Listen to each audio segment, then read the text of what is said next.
What's up, guys? Welcome back. We are doing another Mini Schnauzer.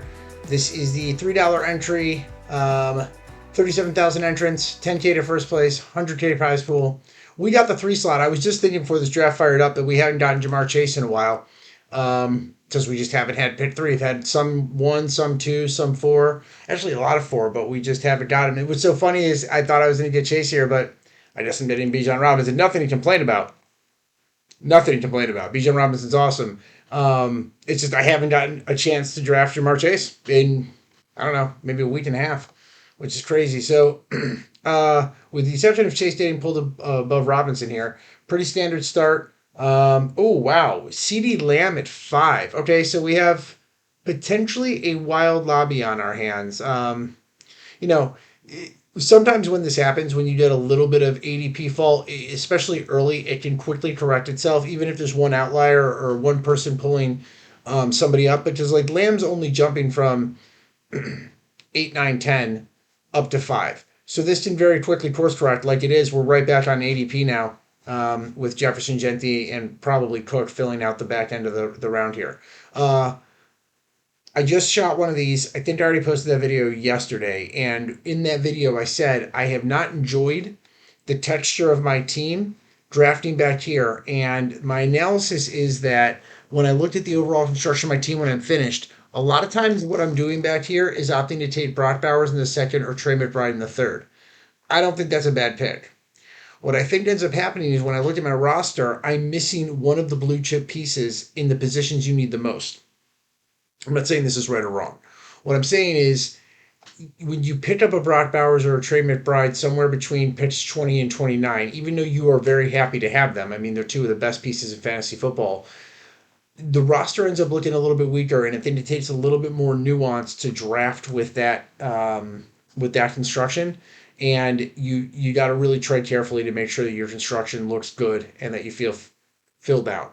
Another common problem that I'm running into is that if I get Bowers to fall late and I take him, I'm staring at McBride in the third, and I think I would have preferred the receiver or running back in the second, or I take McBride in the third and I'm staring at Loveland in the fourth. And I think I prefer Loveland in the fourth to, man, I'm going to take Drake London here, but this just gives us all of the Atlanta offense, which I don't know what that means. I don't know if it's good or bad. It's probably not great. I don't think you want a ton of Atlanta offense players, but the chances of both these guys going off in week 17 is very low. But what I was saying is I think Loveland's cost at pick 46 is better than McBride's here for the asset that you're trading off, right? Here, I think I'll either look at Jeremiah Love. For what the reasons I was just saying, I'm going to pass on Trey McBride here and see what happens. And I'm saying that, but darn, I really prefer, well, actually, you know what? Let's take Jeremiah Love. Let's go ahead and stack Love with Bijan Robinson, and see if Loveland falls. And even if he does, what's available here. Because, the the decisions you have to make when you pull a tight end up are through 4 or 5. Would you rather be behind at running back or would you rather be behind at receiver? I think the traditional answer with the way that the board plays out is because of scarcity, because of position scarcity, you'd probably prefer to be behind a receiver because there's just so freaking many of them. This is a start 3 receiver format. All these tournaments are, except for the Superflex formats. So to that end, it's so hard to be behind at wide receiver when you have to start 3 of them every week. It's just an observation. All right, at 46, there may be a Loveland available. He's right at ADP there. There's also the Cam Statabu through DeAndre Swift range. I'd love to grab 2 of these players. Configuration-wise, where we are right now, one of them doesn't have to be a running back because we already got Robinson and Love, and I feel much better about having 2 through 3 and then diverting down here. We could even look to double tap wide receiver and pair up like McLaurin probably won't be there, but like an Adams and a Williams. We'll see. You guys know how I feel about Cam Statabu, so if he does make it all the way down here, it's going to be hard to pass on him because I think the tempting nature of a Robinson Love Statabu start is just like, hey, I can endure running back for essentially the rest of this draft, tuck in 2 guys at the end, and call this a draft. But I'm so overweighted him that it almost, I think it might be dangerous to my portfolio health, the amount of exposure I have to 1 Cam Stadabo. Looks like Loveland actually might be there too. And that's a consideration. The reason I say that is we can probably pick up Williams right here at his general ADP at 70. Pick up a Loveland. If we go Loveland here, we almost certainly have to go wide receiver at 51, which would look like I mean, darn. Luther Burden's here also. Loveland and Burden are both here. It's wild. Now that Cam went, I think I'm going to actually pull up Loveland. This is what I'm going to do. I'm going to take Loveland here. I'll get one of these receivers on my, excuse me, I should get one of these receivers on the turnaround. If I don't, the payoff is DeAndre Swift. And it's not too bad, right? Like, that's not like, oh no. Again, we'd only have one receiver through 5, but I'll grab Williams and a receiver here, and then we'll just double tap receiver again. So again, if we don't wind up with one of these receivers, we get DeAndre Swift with Bijan Robinson and Jeremiah Love. And, oh, is that Bashal Tootin going up there? All right, Tootin goes up, Swift goes off. So we get our option. I'm going to pull the trigger on JMO as our wideout 2 over Devontae Adams. It's not that I'm low on Adams or fading him. I just think JMO's in for a big year, and I prefer the quarterback stack of Goff. They're close at ADP, but I like where Goff goes at 110. Stafford's there at 106, but 110's going to get us closer to the back to the end of the board here. Um, so, oh, excuse me. I'm on the wrong end of the board. Okay, so that being said, it doesn't really matter. Both of them are on the far end of the board. We're going to pick Williams up, Caleb Williams up, and then I guess we'll think about what we want to stack. There is a world where we could also tuck in Tua and Penix right at the end of the draft and just say, we have whoever's playing quarterback for Atlanta this year. I might be cool with that. All right, let's look across the board and see if we see anybody doing anything crazy. Not really. Right, everybody's pretty balanced so far. Jackson goes a little higher than I've seen him going recently, but who can blame anyone for doing that? They got Zay Flowers and they took their stab on pairing him up. They may have gotten May back through here, but May tends to be at the beginning of that May, Burrow, Daniels, Caleb Williams, Jalen Hurts run. So they just said, no, we're not gonna risk it. We're gonna take Jackson. Okay, the Jefferson McConkey Waddle player who also grabbed Brown and Judkins sticks picks up Warren. That's a great stack. That's a great stack through 6. Cook, Barkley, Price, McMillan, and Buka Thomas. That's a great stack there. Genty, Hampton, Higgins, Allen, Watson, Adunze. I like it. The Lamb player, A.J. Brown, like this guy's just shooting a shot. I guess he's going to be looking to headhunt Dak Prescott later too. And I mean, yeah, I guess with pulling Lamb up there, I can't completely blame him. Caleb Williams is sniped from us by the Jackson Smith and Jigba player. I am a little shocked on that. I mean, it's not the end of the world. We're going to get some great quarterback or positional options here, but I really would have liked to stack him with Loughlin. I guess I'm not shocked. In these tournaments, I don't know how many people pay attention to stacking. And if Caleb Williams is his ranked guy, like, it's what happens. Here,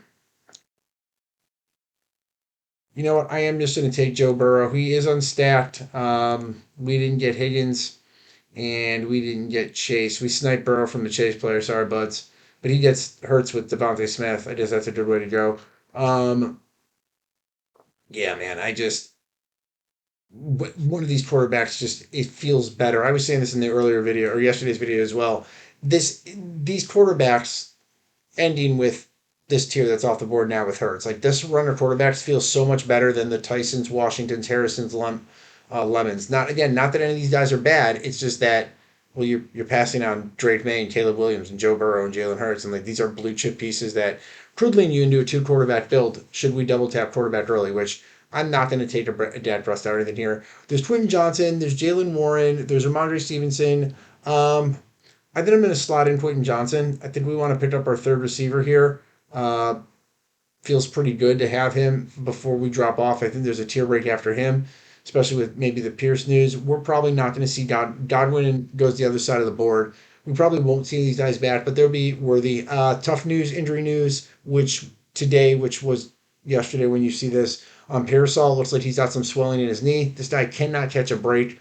So I'm not sure we're going to look to pick him up, but I do like J.K. Dobbins back in our ADP, Pittman Wilson, and we're at 94, 99 here. So we're going to be looking at that exact range of players, which is,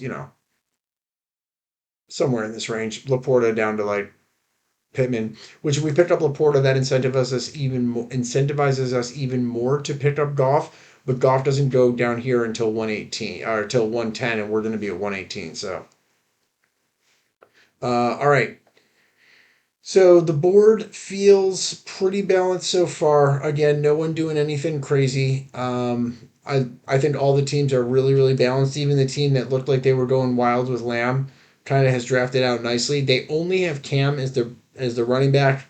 They don't have to convince me. I'm in for that, but I think they're a little light at running back for my taste. They have five very good receivers, but they're a little light at running back for my taste. I think, even here for Reed, Hubbard, Stevenson, or Dowdle in that spot makes me feel a heck of a lot better about their stack. But Puka Nakua, Collins, Williams, Montgomery, Adams, Harrison, Warren. That's a pretty great stack as well, through seven. Again, ours is Robinson, Love, Loveland, London, Williams, Quentin Johnson with Burrow. All right, so it's coming back our way. Interesting. The CD Lamb player here would have Prescott. Yeah, I'd say interesting if he passed him, which he doesn't like to do. Um, we could grab Sam Laporta here, and then just pull Golf all the way up. Laporta goes, so we're not doing that. Um, I am interested in Purdy, but you know what I'm going to do? I'm going to snap off J.K. Dobbins. I want to add him to our backfield and then see what happens here. Uh, with Joe Burrow, I'm okay picking up positional advantage here and punting around because even at our ADP, there's Mayfield and Shug back there, and I'm relatively high on both of those guys, and they have back stacking options later with Juwan Johnson and um, Jalen McMillan, both guys I'm willing to lean into. So. With Loveland, we only need one more tight end, and I would like that tight end to be stacked with Joe Burrow, and I would like that, or sorry, not Joe Burrow, one of our quarterbacks, and I would not like that tight end to be named Gesicki. So basically, I'm saying whatever other quarterback is, I want his tight end. All right, looks like Parasol's in a wheel after the news today. I'm not shocked. It didn't sound good. Knee swelling. Guys had a host of injury issues. Um, we could actually look to take Kyle Pitts here, and then we do have the entirety of the Atlanta offense if we do this, and then we really are incentivized to take Tua and but there's Pittman and Wilson on the board. You know what? Let's do this. I haven't done this yet. We have Robinson, Kyle Pitts, and Drake London. So basically, we have Atlanta's offense. I'm now going to punt on quarterback and pick up Tua and Penix super late. Penix doesn't even go in these drafts, so we'll get Penix at 214, and maybe I'll pick up Tua at 195. Where does Tua normally go? Where do you go? 207. So, yeah, that's fine. We'll pick up Tua right here. We'll pick up Penix right here. We'll have those quarterbacks paired with Burrow. Maybe we get another one too, but I don't really care. At that point, I've been insured to have a starting quarterback at least every week. I don't think Penix is winning you any money. I don't think Tua is either, honestly, but that may allow us to slot in some additional position advantage. And with picking up Dobbins here, when we get on this turnaround here, I think I do want to look at double wide receiver. So we'll be in the 118, 123 range. There, that tier break after Jacoby Myers into Matthew Golden, Wandale Robinson, Dobbs, Concepcion, that's kind of tough. I've seen Concepcion making it down to his ADP. I feel like earlier, just a few weeks ago, Concepcion was riding higher than his ADP, but I feel like he's settled in. He's kind of at cost right now. So he's somebody I'll be interested in down there. Romeo Dobbs, somebody again I'm interested. Um, if Goff falls, I guess maybe if Goff falls, we're incentivized to take him with Jameson Williams. I think that's just a pairing that does have upside written all over it. I'm not expecting him to with him being the next quarterback off the board. So, I'm not actually they've got each of them has one. They have two. The Taylor Henry McBride Wilson team has zero. And Goff goes there, so I'm not too concerned. I do like Mayfield. I do like Shug. So both of those guys are in play for us. And I think if we're going to do Tua late, that maybe we do want to grab one of those guys, and then we'll grab a wide receiver at 123. Which, if Concepcion's here, There's also Gainwell and Mason. I like both of those guys as well. So I think we snap on Mason or Concepcion, and then we wheel either Baker or Shug. Man, there's both. I think we want to add Concepcion to this wide receiver room more than we want to add Mason to our backfield. Although, if I didn't grab either one of these quarterbacks here, which that tier right after Shug is rough, rough, I could probably still get one of these guys back around at the end. And man, well, Mason was the reason I was saying that. So it's basically going to be between Shug, Kelsey, Kincaid, or Mayfield. I think looking at these running backs, understanding what this set of wide receivers is, etc., we'll take our shot with one of these two quarterbacks, provided we don't get double sniped here. We'll take our shot with one of these two quarterbacks and feel fine about that paired up with Joe Burrow. And then we don't have to grab Tua and Penix. We'll just grab Tua late. We'll be the only Tua drafter. Because again, I think what we saw with Penix is likely very close to what his actual skill set. Shug goes there. Interesting. Kincaid, Kelsey, but we'll take Mayfield. I think that's what we're likely to see out of Penix. And with that type of gameplay, I think look, if Tua goes down or Tua doesn't make it through the season, you're not winning anything with Penix. So I don't think we need to take him there. So the team so far looking pretty good. Robinson, Love, London, Loveland, Williams, Burrow, Johnson, Dobbins, Pitts, and Concepcion.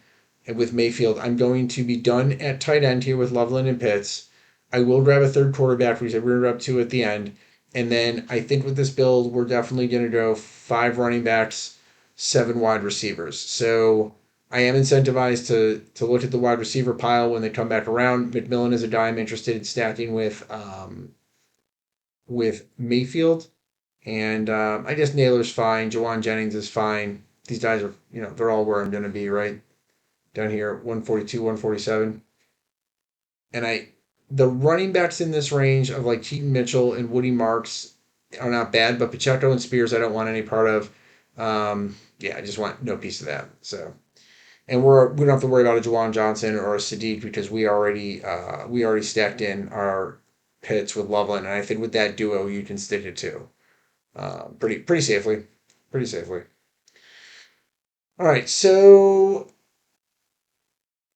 reviewing my construction now, Loveland is hurting me. Having another wide receiver or another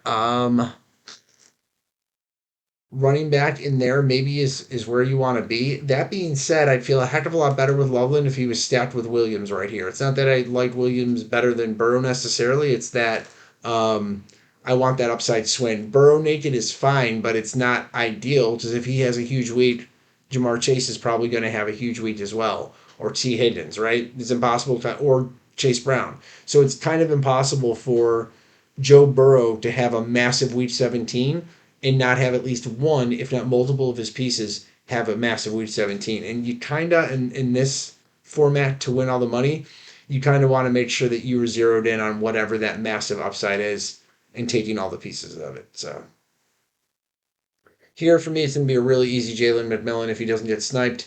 Obviously, he'd be stacked with Mayfield, and beyond that, I just think he's the best threat in this whole entire range. After that, maybe be interested in Jawan Jennings. Um, Somebody who I actually am interested is Stribling. Given the news around Parasol, where's Stribling going? He's doing a 168. He's doing 160. We might be able to get him at 166. He's at 167. Yeah. The reason I say that is if Parasol's down and Kittle's not 100%, it's like Mike Evans is in it. Is it, right? So, all right, here I'm going to take Jawan Jennings if he doesn't get sniped. And then we'll pick up Stribling hopefully in the third round. But yeah, I mean, their wide receiver room is getting thinner and thinner. So Stribling has had some training camp hype, and so cool. Get him in the stack. And I feel great with him as potentially my 7th wide receiver. We're going to stick with 2 tight ends. We will pick up Tua at the very back end, and then we just need a couple of running backs. And in that range at like 167, Sampson and Robinson are fine. In fact, I'm probably incentivized to pick up Robinson with Bijan Robinson, both B Robinsons, right? I'm probably incentivized to pick him up to handcuff up Robinson because I think we've seen Brian Robinson have some really good weeks, and that offense was a mess last year, but that he was in, but um, yeah, I think you just I mean Tyler Algier did it. That's the thing. Oh, did Shriveling go? All right, the cat is out of the bag. People want Shriveling. Got it. Understood. So his ADP is probably going to start skyrocketing given the news about Pearsall coupled with the uncertainty around Kittle. Um, yeah, and his training camp hype. So yeah, it could be a thing. Could be a thing. All right, so we'll grab at least one running back here. We could also double tap our running backs, grab our seventh wide receiver late. We'll take a look. I think maybe Brian Robinson could be that important to making sure the solidity, the solidarity of our stack is there. Tyler Algier kind of fits the same bill. So if Algier's there, that's interesting. We can maybe grab Algier and Robinson and just say, hello. It's like, dude, what are we doing? We're staking our claim on the Cardinals backfield. That is just, I mean, the backfield's fine, but that offense is going to be so bad. So I don't know. It's just and I've said this because you guys have seen me draft a ton of Algier. If you watch my other videos, I think he just probably is in that offense anyway. Like I know that Jeremiah Love is going to get his. I'm sure he will. I mean, the coach has said James Conner is in the mix as well. I just think Tyler Algier has shown that, like, you get down inside the freaking 10 or the 20, he's got he's got legs and he's right on ADP. So let's take him and then yeah, we'll grab Brian Robinson on the turnaround or Dylan Sampson. I'm okay grabbing either one of these guys. I don't care about any of these receivers. We'll grab our seventh receiver late and then grab Tua on the way out. Cool. Okay, don't know if it's the right way to do it, but it's a way to do it. Um, yeah, so we're cool there. So we're done at quarterback. Oh, we'll grab Tua, but we're done at running back. We are one more receiver away. We're done at tight end, and yeah. So we'll pick up Tua here, 195. Um, we'll pick up a wide receiver here, and then we do get one more. So we'll just shoot our shot on whatever in the last round. Shoot, a tight end could be it. I probably want to be done at two, but we'll see. Or we could cram another running back or receiver. We'll just take whatever value falls to us, knowing that we're gonna snap off Tua here at 195. Where does Tua's actual ADP? Tua's actual ADP is 207. So I just don't see him getting drafted. So I guess we'll take him here at 195. We could also just take him at 214. I can't remember how many drafts I've done in a row now where I haven't seen him drafted. It's a lot. And so like if we don't take him at 195, well, let's just assess the positional situation there. The reason I say that is we could sneak in a double tap of somebody like a Ted Hurst, again getting another piece with Mayfield and like a Marshawn Lloyd, and pick up our seventh running back if we want to do that, or sorry, our sixth running back, and still get two on the way out. Whereas if we don't do that on the way out, you're down into uh, really really weird territory in terms of players. It's like nobody's probably going to have any meaningful time. I guess maybe with this in the same vein that I was speaking about um, Pearsall. There's Kirk, but I think Kirk's got some concerns as well. So yeah, we'll see. Because like Sean Tucker is somebody I'm happy to just cram into my lineup. So if Sean Tucker's sitting here, maybe that's what we do. Um, Am I crazy about any of these other wide receivers? Like again, Ted Hurst, he probably wouldn't make it back. So maybe we hit Sean Tucker if he's available, pick him up. I'm also maybe happy to just jam in Ray Davis or Jaden Blue or Marshawn Lloyd, and then grab Ted Hurst on the turnaround to give us a second stacking piece with Baker Mayfield, and then just hope two is there. And if two is not there, we'll take somebody else. No big deal.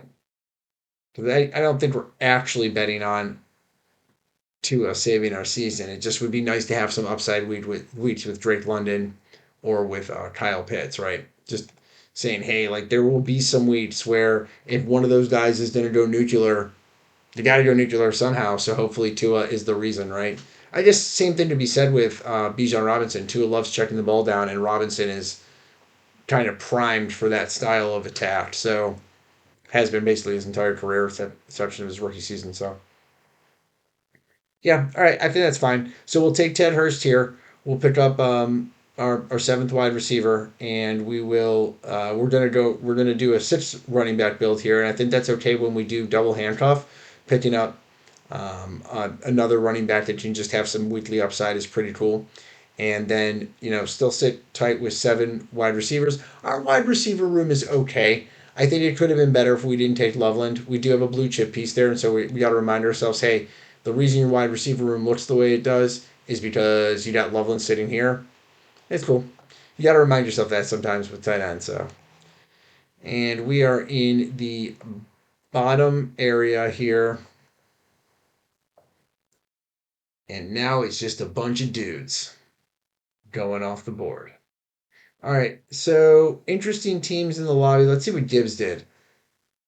I want to look at Gibbs and Chase because again, this is an area of the board that I feel a little less comfortable drafting in terms of what I end with. Gibbs, Rice, Hall, Evans, Tootin. So they're just balancing. They're just literally checkerboarding. Lemon, Metcalf. They picked up Mahomes, Purdy. So they on that turnaround, that's exactly what they do there.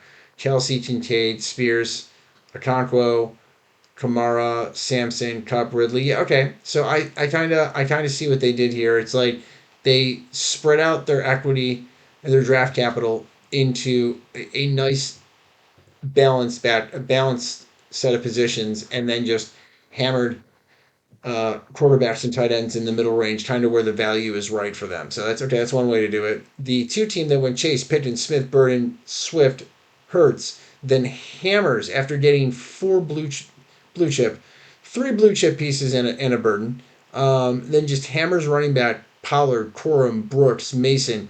And this is if you're gonna only get Swift through five, this is the way to do it. They just said nope, we're just picking up running backs. And then they picked up Shug, Cooper, Samuel. So I will say I hate their wide receiver room after their first four pieces, but their first four pieces are, I mean, shoot, with the exception of Drake London, their first three pieces are better than our second one, right? So it's a trade off.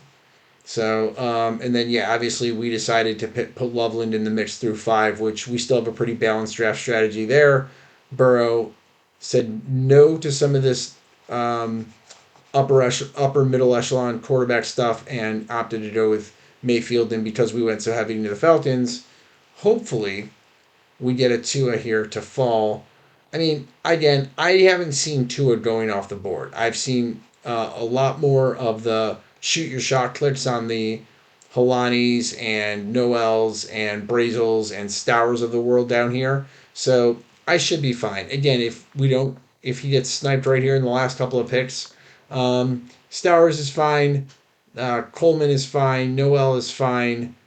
I guess those would be the names that I would try to look to pivot into. We're not going to grab another running back, so and I guess Gesicki with Burrow would have been just a last minute consideration, but I'm okay with Stowers or Coleman if Tua doesn't make it one more pick. He does though, so we're going to stick him in the lineup.